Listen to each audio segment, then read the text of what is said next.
So let's start out with the situation this weekend. How did everything play out on Sunday through Monday with ICE?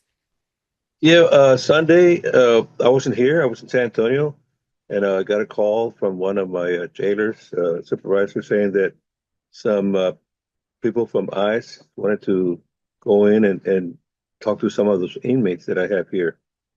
And they said no, because the sheriff's not here. You need to come Monday morning. He'll be here Monday. And they didn't go, they were not allowed to come in. So then Monday, when I came, I called one of the supervisors from my ICE that I wanted to have a meeting with him. And I ended up having a meeting with him on Tuesday at 3 o'clock in the afternoon. And all I wanted to know is that what is the operation about? Or what I have not had anybody from ICE in my office explaining the procedures and it's like that. And he was very nice and everything. He told me that even they or even getting all this thing just like this all of a sudden, and they're trying to figure it out too themselves. I said, yeah, no problem. But I did ask him if, when they want to come to the jail and talk to the prisoners, to the inmates, if they could give me something in black and white that's an operation from them. Because if I don't ask anything like that, I might be facing some lawsuits from some of the inmate, from some of the inmates that have attorneys. So I don't mind as long as you give me some kind of a black and white saying that that's your mission and that's it. And he understood. He said no problem. And I did tell him that I do believe that criminal agent program. I used to be in the border patrol. I believe in that. And I always work with the ICE. Whenever we have somebody illegally in the U.S., we always advise them so they can put a remand whenever they're done with whatever criminal thing that they did here in the county. So I've always worked with ICE, and I'd like to work with ICE because to me it seemed like they have more not power, but more coverage. They do drugs, immigration, and everything. So I do call them when I have a big problem, like in other states. And I told them, I guess there's rumors saying that I'm not going to do any immigration work. And I told them, yes, it is true. I'm not an immigration officer. I was elected by the community of Maverick, and my main thing is security, and that's what I want to do for you guys. If you need some kind of backup, if you're going to go to a certain house, we'd be glad to give you backup. We'll send a unit too, and we're going to back up, make sure that you don't get hurt or nobody's going to get hurt. Of course, we're going to be working with eyes in reference to backups and so forth. When I say no, we work with all the agencies. As a matter of fact, I have one deputy. One of my deputies working with ICE. He's been there for about maybe more than 2 years, working undercover. And so all these rumors that they saying that I'm not going to be working the immigration work, which is fine because I'm not going to do immigration work. I want to be working as a backup security, make sure nobody gets hurt. And if we have to go in and arrest somebody, we're going to do it. When we were work the highways, we stopped vehicles on suspicion or whatever probable cause of something, maybe drugs, whatever. And if we see immigrants, illegal immigrants, we call the border patrol or the state DPS to pick them up. If we're working on here in the county, the colonias, they're close to the river, and we see immigrants in the house, yes, somebody called that the suspected people are in a house and not supposed to be there. We do bring them out, and we call DPS and so forth. We work with all the agencies, and we want to work with all the agencies. We want to make sure that all those officers are going to be safe from harm. The DPS, ICE, and so forth. We got to work together, and so I explained all this to the supervisor from ICE, and we're going to work with them. Of course, we're not going to be knocking on doors. The deputies knocking on doors, asking to see if there's immigrants illegally there. That we're going to be working with ICE. They're going to knock on doors, and we're going to be there behind them. What are some of the I guess, limitations that your office and other sheriff's offices might face in this process in terms of resources? Like, how many deputies do you have available for this, Yeah, and what kind of time do you have available for this? that's what I explained to them. To this gentleman, this agent, saying that if you need to go to a house and check one of those houses, give us at least 2 days notice. And I only have like per shift in my county, we have like 4 to 3 deputies working the whole shift. So if they're asking for 4 deputies, I won't have anything for security, you know. And I have reserve deputies that I can ask them to help us out with at advance of a time. So that's what I told them. I mean, resources we don't have, we're very limited, and but with time, they can give us 2 or 3 days. We can gather some officers, those deputies that are reserved, and we can work with it. How many deputies do you have total across the board? Total is like more or less 30 30-ish. deputies, Okay. 30, and of course counting the bailiff, 2 bailiffs, and so it gets smaller and smaller, and then sometimes you get deputies that are on leave or sick leave, so it becomes smaller.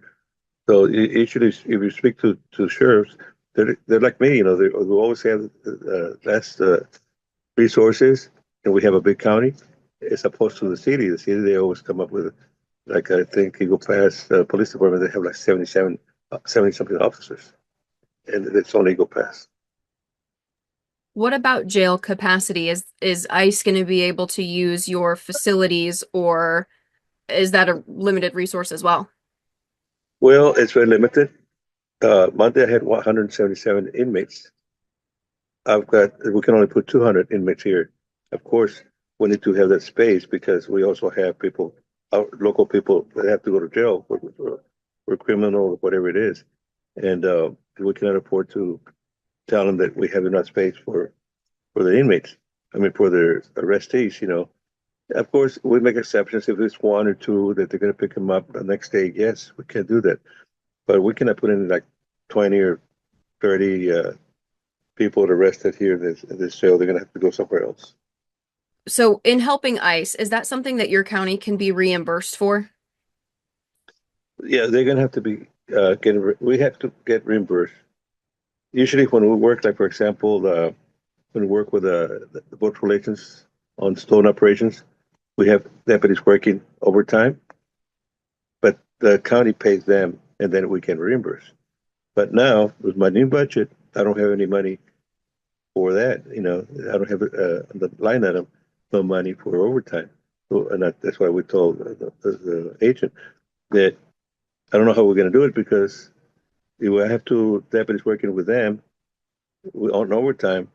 We don't have that line item to cover right away to pay the deputy. So I'm hoping that we can work something with them to see if they can pay him right away. Or I don't know how, but my new judge took away that overtime money on my budget, so I don't have that to say that you can work my deputy's 2 hours right now. I mean overtime right now to pay with county money. Then the county will get reimbursed. We don't have that anymore. So, how does that work then? Do the deputies just cut off at their end time, no overtime, if Well, that line item's gone? yeah, right now there might be some overtime, but not like working like for example, when they worked with Stone Garden operations, we had that money.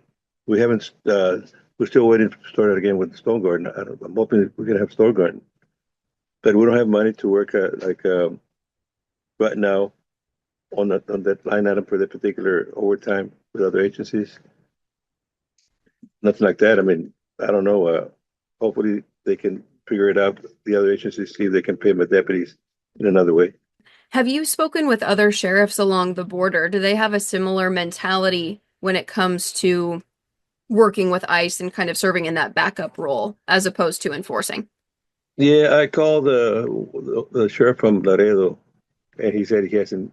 When I called him Sunday, said he was still and hadn't heard anything from them. I didn't call back later, but I know that I heard just for today that I think it was Kinney County. I'm not very sure, close to this county. That they let Sunday they let uh, the agents to go into the jail, And I don't mind if they go in. I just want something to prove that it's not my operation. You know, I don't want to get in lawsuits and then having the county to pay millions of dollars back to the person. Right. Is there anything else you think is important for people to know as we continue this conversation about ICE and detainers, deportations? Yeah, like I said, I'm pro for the criminal alien program because we do have people that are criminals. There's some people that are here that I wish they could go back and be deported. You know, they have to be deported, and some people stay here. And I've been complaining of certain individuals there that they needed to be deported. Somehow it wasn't done, and this is an opportunity for us, the sheriff, to deport all these criminals that are here that are here with some kind of a permit, and they still haven't been deported. But I think with this new program, they're going to be gone pretty soon because I've been given names of those individuals to an agent that I know very well, and I work with him with mice, so maybe they can deport these people. Now, how are things going to change for you now that the federal government wants to have more of a presence on the border and is doing things like sending military and other resources in the state as well? Does that take a load off of your deputies or do things kind of remain the same? Well, no, it's going to be remain the same because we're still going to be having the criminal element around in the county. And I still see that there's some aliens coming through here, through Rio Grande, hiding and so forth. We're still going to be busy. That's going to change. The military usually are over there. They're, let's see, I don't understand if they're going to have permission from the ranchers to be there, the family. I mean, it all depends on the owners of the ranches to give permission for soldiers to be in their property. I don't know how it's going to work, but I still see that the aliens, because they're not all from Mexico. They're talking about Venezuela, Guatemala. You know, they're from other countries, not only Mexico. As a matter of fact, if you look at the numbers of the apprehensions, there's more from other countries than Mexico. That Mexico is a small percentage of immigrants coming through here from Mexico. So I'm seeing that the criminals from other countries are going to go through here, and we're still going to be busy.